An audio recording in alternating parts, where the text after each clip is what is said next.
Hello everybody, good evening and welcome back to my YouTube channel. So today we are going to learn tenses and this is basically for advanced learners.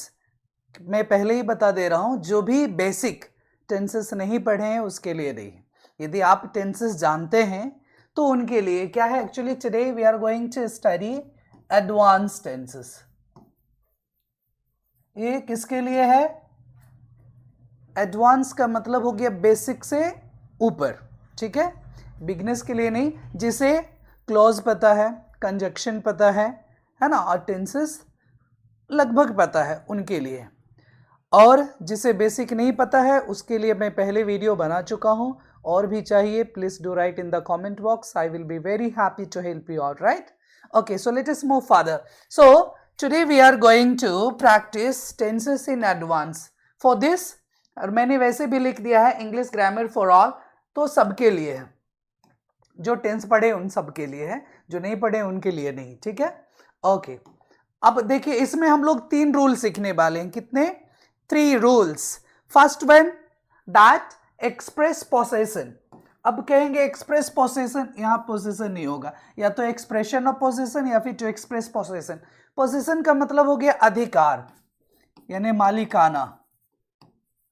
किसी चीज पे आपका अधिकार है तो क्या कहते हैं? यह मेरा है ना. देखिए, जैसे पहला में क्या दिया है, this laptop belongs to me. ये दिस लैपटॉप पे सब्जेक्ट हो गया, बिलोंग्स हो गया V5.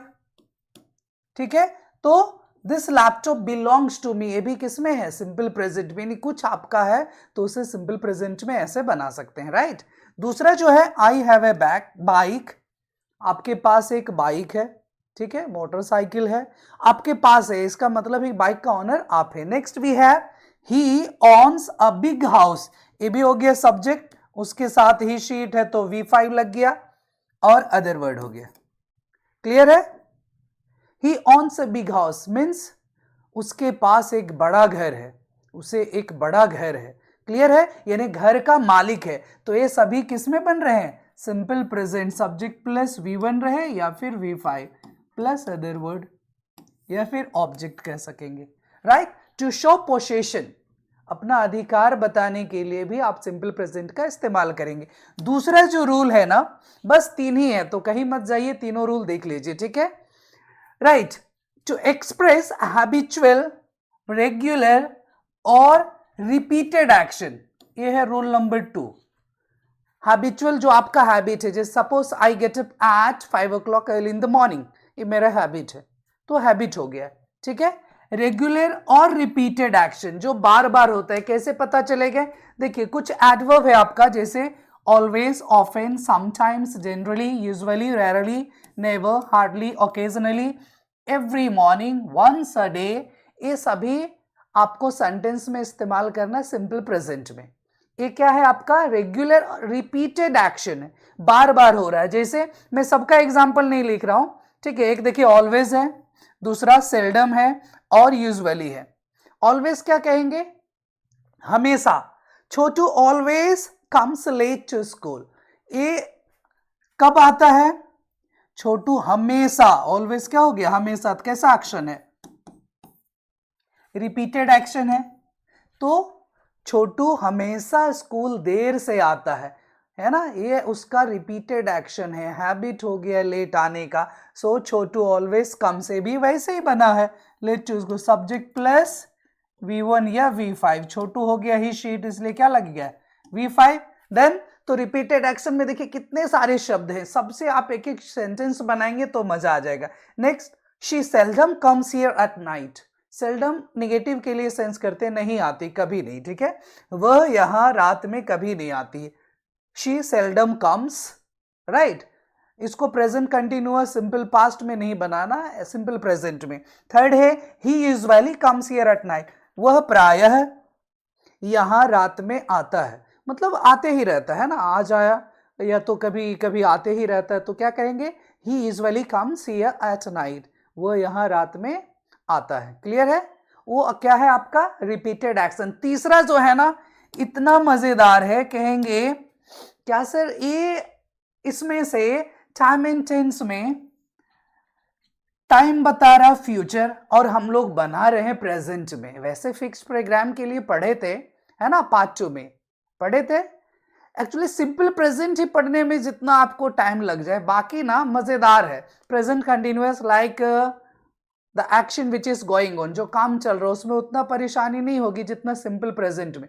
तो इसे पूरा पढ़ लीजिए, आज हमारा एडवांस का लेवल खत्म हो जाएगा। डन। जिसको सिंपल चाहिए सिंपल के लिए फिर लेकर आऊंगा। Okay, so rule number 3, conditional sentence. Condition क्या है? जैसे आप आएंगे तो मैं पढ़ाऊंगा, कंडीशन है क्या? आएंगे तो पढ़ाऊंगा, कंडीशन है ना। अब कहेंगे सर दोनों तो फ्यूचर में है, फिर इसका सिंपल प्रेजेंट का क्या काम है ना। सिंपल प्रेजेंट का जब दो सेंटेंस दोनों इक्वल रैंक में हो, ठीक है, और एक सब ऑर्डिनेट क्लॉज से जोड़ा है। सब ऑर्डिनेट क्लॉज क्या है? देखिए सब ऑर्डिनेट क्लॉज, क्लॉज तो सबसे पहले आपको पता होना चाहिए, है ना। क्लॉज पढ़े होंगे, पढ़े हैं क्लॉज। ये भी ग्रुप ऑफ वर्ड्स है जिसमें सब्जेक्ट वर्ब होते हैं, बट सबऑर्डिनेट क्लॉज क्या होता है? It is dependent on principal clause. तो प्रिंसिपल पे डिपेंडेंट है। जैसे यदि आप आएंगे, तो देखिए ये सेंटेंस कंप्लीट नहीं, इसको कुछ ना कुछ चाहिए। यदि आप आएंगे तो मैं पढ़ाऊंगा, क्लियर। तो ऐसा सेंटेंस है। और सबऑर्डिनेट क्लॉज में क्या है? यदि का हो गया इफ।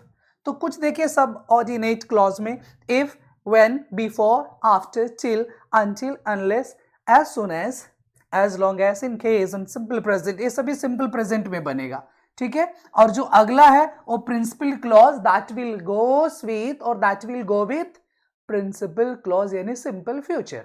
दोनों फ्यूचर टाइम में है, बट बन किस में रहा? एक बन रहा सबऑर्डिनेट क्लॉज, बन रहा सिंपल प्रेजेंट में। अब इसके लिए देखिए बनाते कैसे, है ना। यदि तुम, देखिए यदि तुम तेज दौड़ोगे, यदि को छोड़ दीजिए, तुम तेज दौड़ोगे तो क्या लिखते आप? You will run fast. तुम रेस में जीत जाओगे, you will win the race, यही है।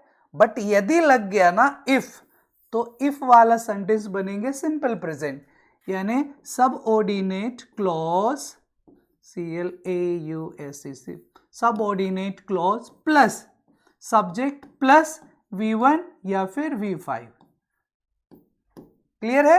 वैसे ही है लास्ट में सब्जेक्ट प्लस V1 और V5, कुछ नया नहीं, बस आगे क्या लग गया? Subordinate clause, if, unless, until, when, done. तो यदि तुम दौड़ोगे तो उसका क्या बनाएंगे? If you run fast, simple present में बनाना, subject plus V1। If you run fast you will win the race. ये इफ वाला क्या है? Subordinate clause. ये किस में बनेंगे? सिंपल प्रेजेंट में। You will win the race किस में? ये क्या है? Principal clause. किस में बनेंगे? सिंपल फ्यूचर में। डन। चलो अगला एक और सेंटेंस है, बस हो गया, यहीं तक है हमारा, रूल 3 तक है, क्लियर है। देखिए unless she works hard she will not succeed. Hindi क्या हो गया आपका?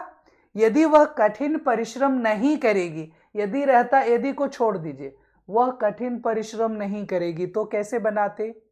फ्यूचर में बनाते ना, she will not work hard. But यदि लग गया इसलिए प्रेजेंट क्या हो जाएगा? Unless she works hard. Unless में ही हो गया, यदि नहीं, वो निगेटिव वर्ड है अनलेस, ठीक है। यदि वह कठिन परिश्रम नहीं करेगी, अनलेस शी वर्क्स हार्ड, वह सफल नहीं हो पाएगी, she will not succeed. Done, clear है। इधर सिंपल फ्यूचर, सिंपल फ्यूचर कैसे बनाते हैं? Subject plus shell will plus V1, सबके साथ ए है। डन, सिंपल फ्यूचर का हो गया। अगला सेंटेंस देखिए, I shall teach her if she comes. ये देखिए इफ, यानी ए जो है, इफ शी कम्स मीन्स यदि वह आएगी, वह आती नहीं, यदि वह आएगी तो मैं उसे पढ़ाऊंगा, ये हिंदी हुआ। अब इसको शुरुआत यहां से भी कर सकते हैं, ऐसे, इफ शी कम्स, दोनों में थोड़ा सा अंतर है। इफ शी कम्स सेंटेंस हो गया, तो मैं उसे पढ़ाऊंगा, तो यहां क्या देना पड़ेगा आपको? Comma. If she comes I shall teach her. Done.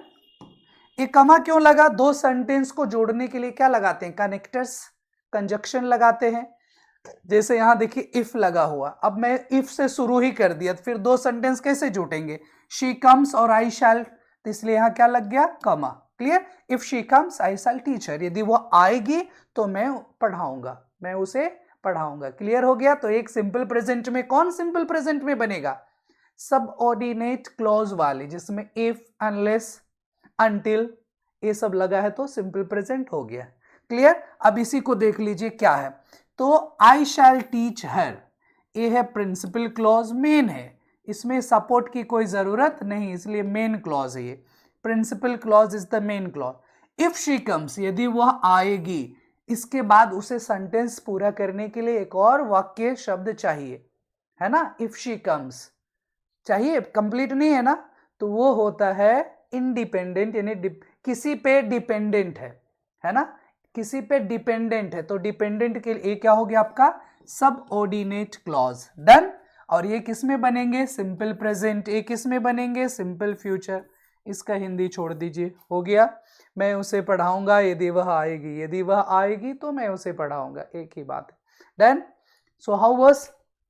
यदि आपके दोस्त, आपके कोई भी सगे संबंधी पढ़ना चाहते हैं, कृपया उस तक मैसेज पहुंचाइए, शेयर कीजिए, ताकि वो भी अच्छी तरह से अपने ग्रामर सेक्शन को कंप्लीट कर सकें। Right? And all the best everybody. Please do like, share and subscribe. Comment तो बनता है ना? जो भी लगता हो आपको। क्लियर?